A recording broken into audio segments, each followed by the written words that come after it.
Everyone, welcome to my channel. तो आज एक बहुत बेसिक सी चीज़ मैं आपको बताने वाली हूँ और बहुत काम आने वाली है आपके, अगर आप निटिंग करते हैं और आगे भी करना चाहते हैं। तो उसके लिए देखिए, आपको दो चीज़ें ध्यान में रखनी है। जैसे आप फंदे लेते हैं और आपका जो प्रोजेक्ट है वो परफेक्ट बनना चाहिए उसके हिसाब से, तो आपको क्या करना है, ऊन के हिसाब से आपको सही सलाइयाँ यूज़ करनी है। जैसा आपने ऊन लिया है उसके हिसाब से आपको सलाइयाँ लेनी है, पहली चीज़ आपको ये ध्यान रखनी है। और दूसरी चीज़ ये है कि आपको डिज़ाइन के हिसाब से फंदे लेने हैं। जैसे जो आप डिज़ाइन, सबसे पहले तो आपने ऊन ले लिया जो आपको पसंद है, उसके बाद उसके हिसाब से आपको सलाई सेलेक्ट करनी है कि इस वाले ऊन पे ये वाली सलाई हमारी सेलेक्ट होगी। उसके बाद जब आप ऊन और सलाई सेलेक्ट कर लेंगे, फिर आपको ये देखना है कि आप कौन सा डिज़ाइन इसमें बनाने वाले हैं।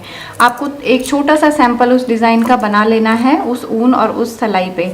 उस हिसाब से क्या होता है, फंदे आपके कम ज़्यादा हो जाते हैं। कई बार आपका जो स्वेटर है वो टाइट हो जाता है, कई बार लूज़ हो जाता है।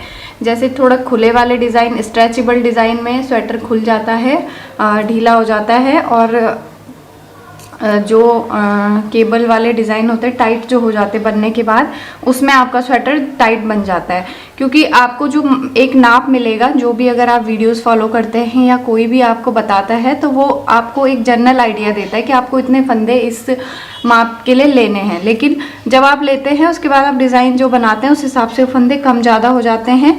और तीसरी चीज़ ये है कि आप जो बुनते हैं, आपका हाथ कितना टाइट चलता है और कितना लूज चलता है।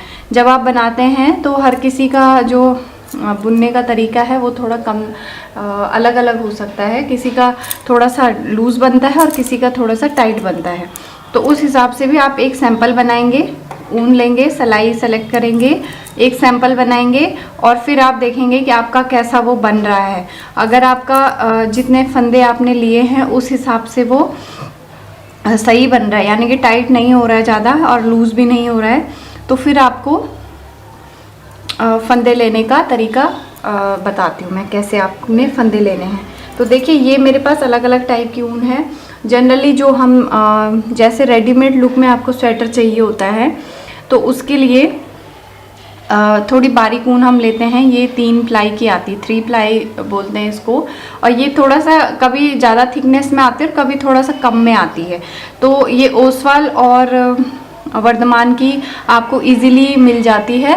तो इसमें देखिए, ये जो 3 प्लाई और 4 प्लाई में आती है ये सेम थिकनेस की होती है, थोड़ा सा ही फ़र्क होता है। तो कभी कभी क्या होता है, ये देखिए, ये आपको 9 नंबर पे बनानी होती है, इसमें थोड़ी सी शाइन भी आएगी। और ये जो बिना शाइन वाली होती है ये 10 नंबर पे बनती है। और आजकल देखिए इस टाइप की ऊन भी आ रही हैं थोड़ा सा अलग अलग, ये भी 9 नंबर पे बनेगी। तो जनरली हम 9, 10 और 11 नंबर की सिलाई यूज़ करते हैं। 11 नंबर की सिलाई हमारी बॉर्डर पे यूज़ होती है। बाकी आप जब बुनना शुरू करते हैं तो आपको आइडिया आ जाता है कि आपको किस टाइप का प्रोजेक्ट चाहिए, कौन सी सिलाई आप लगाएंगे। तो आप थोड़ा सा जैसे बुन के देखते हैं, अगर उसमें बीच में होल नहीं बन रहे हैं, जैसे आपने एक सैंपल बनाया उसमें अगर होल नहीं आ रहे बीच में और एकदम सॉफ्ट बन के आ रहा है, तो आप उसको उसी सिलाई पे बनाइए। फिर अगर आपको लग रहा है कि इसमें होल बन रहे हैं या लूज ज़्यादा बन रहा है, तो उससे कम साइज़ वाली सिलाई पे आपको बनाना है। और तीसरी चीज़ ये है कि अगर आपका टाइट बन रहा है, जैसे आप बना रहे हैं वो एकदम हार्ड बन रहा है, जैसे आप बनाएंगे और इस तरीके से, जैसे आपने कोई प्रोजेक्ट बनाया है इस तरीके से बनाया, आपने ऐसे उसको टच करके देखना है। अगर वो बहुत हार्ड बन रहा है, ऐसे इजीली ऐसे मुड़ नहीं रहा है बिल्कुल भी, तो आपने उसको उससे ज़्यादा नंबर की सिलाई, जैसे अगर आपने 10 पे बनाया और वो बहुत टाइट बन के आ रहा है, तो आपने 9 नंबर की सिलाई उसमें यूज़ करनी है। तो जो कम नंबर की होती है, जैसे 9 नंबर, 8 नंबर, वो मोटी होती है। 10, 11 जैसे साइज़ जैसे नंबर बढ़ता है तो साइज़ कम होता जाता है। तो ये इस तरीके से आपने फंदे लेने हैं, ऊन लेनी है और सलाइयाँ लेनी है। उसके बाद आपका प्रोजेक्ट एकदम परफेक्ट बनेगा और जब आप बनाएंगे तो आपको एक्सपीरियंस भी होता जाएगा। और तीसरी चीज़ मैं आपको ये बताने वाली हूँ कि किसी भी डिज़ाइन के हिसाब से आपने फंदे कैसे लेने हैं। जैसे आपको किसी ने बता दिया कि ये पर्टिकुलर डिज़ाइन आप बनाने वाले हैं, उसमें 4 के मल्टीपल फंदे चाहिए और एक्स्ट्रा कितने फंदे चाहिए, एक्स्ट्रा 2 या 3, इस तरीके से आपको बताया जाएगा। तो आपने क्या करना है, देखिए 4 के मल्टीपल आपको तो उतने ही रखने हैं जितने आपको एक स्वेटर बनाने में जितने आपने फंदे लेने हैं उतने ही आपने लेके रखना है पहले सिलाई पे, उसके बाद आपने मल्टीपल करने हैं। तो जैसे 4 के मल्टीपल बताए तो 4 4 4 4 ऐसे आप गिनते हुए जाएंगे, और जितने आपको एक्स्ट्रा बोले हैं एंड में आपको उतने फंदे एक्स्ट्रा रखने हैं।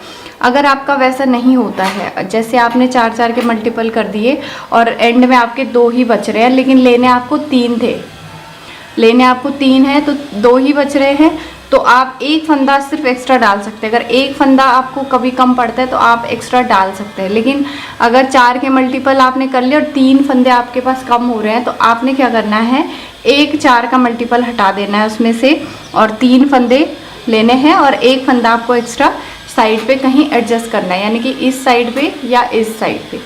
तो उस हिसाब से आप कोई भी डिज़ाइन बनाइए और किसी भी प्रोजेक्ट को बनाने में आपको कभी भी प्रॉब्लम नहीं आएगी। बाकी इस तरीके की छोटी छोटी चीज़ें मैं बताती रहती हूँ और छोटी छोटी हेल्प मैं आपको करती रहती हूँ। आप कमेंट में भी मुझे पूछ सकते हैं। और एक और मेरे पास कमेंट आया था कि फंदे किस तरीके से हम डालते हैं, सिलाई पे हमें फंदे कैसे डालने हैं। तो उसके लिए आपको हमेशा एक चीज़ हमेशा आपको ध्यान में रखनी है कि धागा हमेशा इस साइड पे लंबा छोड़ना है। लेफ़्ट साइड जो धागा है इस तरीके से वो लंबा रखना है। डबल करके जो हम करते हैं उसको, जैसे आपको 100 200 100 150 फंदे तक आपको डालने हैं अगर, तो अगर धागा कम पड़ गया तो फिर आपको फिर से वो पूरा खोलना पड़ता है। तो इस तरीके से रख दिया। अब जहाँ पे देखिए ये एंड है, जैसे आपने डबल किया ये धागे का एंड है और ये वाला धागा गोले से जुड़ा हुआ है।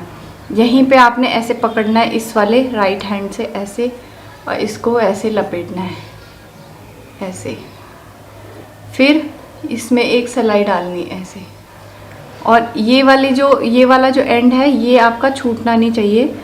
वो देखिए इस तरीके से आपका आ जाएगा ऐसे करके, ये रहा।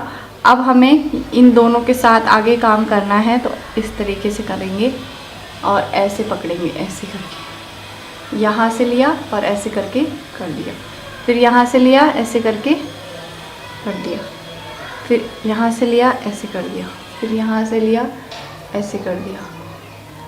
ये देखिए इस तरीके से, ये देखिए ये वाला इस तरीके से घुमाना है हमने। यहाँ सिंपल जो फंदे डलते हैं और ऐसे करके अब यही रिपीट करना है ऐसे करके, ये यहाँ से लिया ऐसे करके छोड़ दिया, फिर यहाँ से लिया ऐसे किया ऐसे करके छोड़ दिया। ये देखिए इस तरीके से आपके ये फंदे बनते हुए जाएंगे। और जो फर्स्ट रो आपकी आएगी वो उल्टी आएगी, उल्टी साइड आपकी इस तरीके से ये बनेगी, फिर ये वाली साइड आपकी सीधी हो जाएगी। तो जैसे आपने इस पे फंदे डाल दी, और ये मोटी ऊन थी तो मैंने 11 नंबर पे इसके फंदे डाले हैं। अब मैं इसको 11 नंबर पे बनाऊंगी तो ये बनाने में भी बहुत मुझे मुश्किल लगेगी इसको, और टाइट बन के आएगा बहुत ज़्यादा। तो ये मोटी ऊन है, देखिए 11 नंबर पे कितनी टाइट बन के आएगी, और बनाने में भी ये बहुत डिफ़िकल्ट लगेगी ऐसे करके। ये देखिए बहुत ही टाइट बन के आता है, बिल्कुल भी सॉफ्ट नहीं लगेगा, तो पहनने में भी वो डिस्कम्फर्ट देगा। जब भी आप इस तरीके का कोई प्रोजेक्ट बनाते हैं तो वो सॉफ्ट बन के आना चाहिए।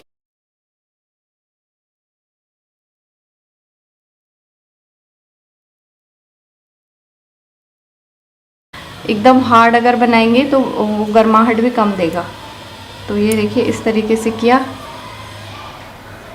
ये देखिए बनाने में भी अगर आपने गलत सिलाई चूज़ की है तो बनाने में भी वो बहुत डिफ़िकल्ट लगेगा आपको।